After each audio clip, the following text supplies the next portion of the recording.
আজি আমি আপোনালোকক ফাষ্টেগ কি ধৰণে গাড়ীত ফিটিং কৰা হয় সেই প্ৰচেছটো আমি দেখাম। বহু ব্যক্তিয়ে নাজানে একচুৱেলি ক'ত লগাই দিয়ে আৰু পিছত মানে যেতিয়া আপোনালোকে টুল গেট পাৰ হ'ব নহয় তেতিয়া আপোনালোকৰ কিছুমান অসুবিধা হ'ব পাৰে। আজি মই ফাষ্টেগ এখন অৰ্ডাৰ দিছিলোঁ HDFC বেংকৰ ফালৰ পৰা আৰু সেইখন মোৰ আহি পালে আৰু কি ধৰণে গাড়ীত আজি ফিটিং কৰা হয় মই সেইখিনি আপোনালোকক দেখুৱাম। ইয়াত প্ৰথমতে এখন স্লিপ আহে, স্লিপখনত আপোনাৰ এখন নোট আহে, নোটখনত লিখা থাকে মানে কেনেকৈ ইনষ্টল কৰিব লাগে গোটেইখিনি ইয়াত লিখা থাকে, এইখিনি আপোনালোকে পঢ়ি ল'ব। আৰু যেতিয়া আপোনালোকৰ আহি পেলাই এইখন হৈ গ'ল আমাৰ ফাষ্টেগখন, এইখন ফাষ্টেগ।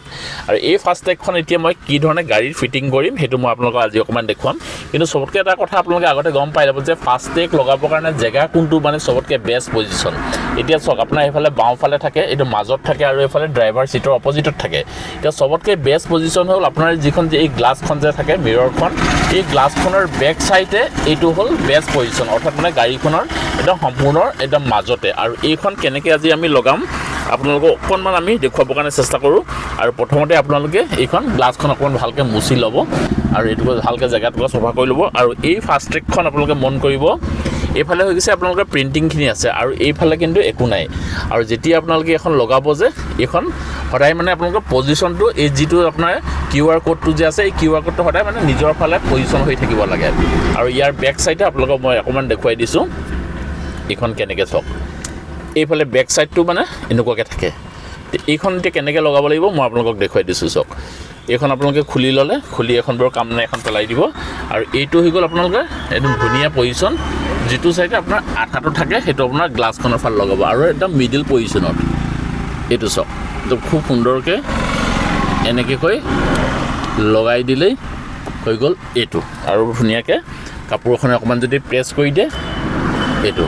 আৰু যদিহে আপোনালোকক ধৰক যেতিয়া আপোনালোকৰ পইচাটো শেষ হ'ব আপোনালোকে যদি ৰিচাৰ্জ কৰিব লগা হয়, ইয়াত যিখন আপোনালোকে ইয়াত ওচৰৰ পৰা মন কৰক এই QR কোড যিখন আছে এই QR কোডখন আপোনালোকে স্কেন কৰি পেলাই আপোনালোকে যিমান টকা ৰিচাৰ্জ কৰিব বিচাৰে ইয়াত ৰিচাৰ্জ কৰি ল'ব। আৰু এই ধৰণে ফাষ্টেগখন ইয়াত যদি গাড়ীত যদি ফিটিং কৰি থয় আপোনালোকৰ যেতিয়া ধৰক টুল গেটখন পাৰ হ'ব, টুল গেটখন পাৰ হওঁতে ইয়াত ধুনীয়াকৈ মানে মাজত আপোনাৰ স্কেনিং সিহঁতে বেছি ধুনীয়াকৈ কৰিব পাৰে।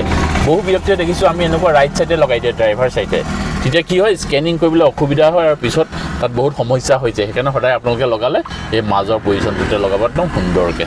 কথা মই ইয়াতে আপোনালোকক কৈ দিওঁ, আপোনালোকে যদি ফাষ্টেগ যদি আপোনালোকে যদি কিনিব নাজানে, কি ধৰণে আপোনালোকে ফাষ্টেগ কিনিব যদিহে আপোনালোকক প্ৰয়োজন আছে, যদিহে আপোনালোকে নাজানে তেতিয়া মই স্ক্ৰীণত মই মোৰ নাম্বাৰটো দি দিছোঁ, তেতিয়া আপোনালোকে আমাৰ লগত যোগাযোগ কৰিব আৰু ফাষ্টেগ কি ধৰণে কিনিব পৰা যায় বা আপোনালোকে যদি কিনিব বিচাৰে তেতিয়া আমি আপোনালোকক সেইখিনি সহায় কৰি দিম। আৰু যেতিয়া ফাষ্টেগটো আপোনালোকে লগাব যে এইফালৰ পৰা আপোনালোকক কিমান সুন্দৰকৈ দেখে চাওক এইফালৰ পৰা। আৰু গাড়ীখনৰ এনেকৈ যদি থাকে ইয়াত আপোনাৰ যেতিয়া আপোনালোকে টুল গেট পাৰ হ'ব, টুল গেট পাৰ হওঁতে ইয়াত পটককৈ সিহঁতে স্কেন কৰি ল'ব পাৰে আৰু খুব সুন্দৰকৈ আপোনালোকে গেটখন পাৰ হৈ যাব পাৰিব। আৰু এইটোৱে হৈ গ'ল একচুৱেল প্ৰচেছ।